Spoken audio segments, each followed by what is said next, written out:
नहीं, अध्यक्ष महोदय, अभी संसदीय कार्य मंत्री जी ने उनको अपराधी घोषित किया।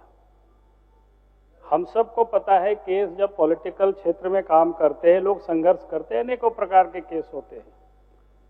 और सूर्या हांसदा एक राजनीतिक व्यक्ति थे, उनके 4 बार वो बोरियो विधानसभा से चुनाव लड़े हैं, काफी लोकप्रिय भी रहे।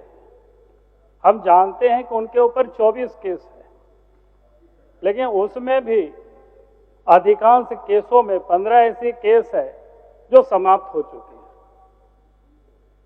और शेष केसों में जमानत पर है, किसी में प्रोसेस पर था। लेकिन अभी और जहां तक इन्होंने कहा कि अपराधी किस्म के, तो मैं कहूंगा कि आज जिनको हम लोग दिसोम गुरु कहते हैं, अब याद करिए उन्होंने किस किस प्रकार की केस में दिल्ली के तिहाड़ जेल में भी वो बंद रहे। हम सबको पता है, मैं यहां उल्लेख नहीं करना चाहता उसको।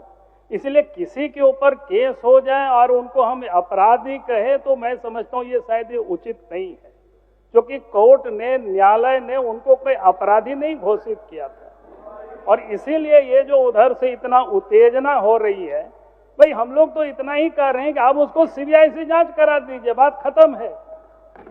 और राज्य के मुख्यमंत्री को सीबीआई जांच के लिए रेफर कर दीजिए, आपको तो खर्चा भी उसमें नहीं होने वाला है कुछ भी। फिर जांच एजेंसी सीबीआई जांच करेगी, फिर आपको तकलीफ क्या है सरकार को। इसलिए अध्यक्ष महोदय, किसी के ऊपर अगर केस है और उनको हम लोग अगर अपराधी घोषित करेंगे, तो मैं समझता हूं कि यह सदन के लिए भी ठीक नहीं है। हम लोग कोई न्यायाधीश यहाँ नहीं है। इसलिए मैं कहूंगा कि जो संसदीय कार्य मंत्री ने कहा कि अपराधी है, इस बात को वापस ले, मैं ये निवेदन कर रहा हूं।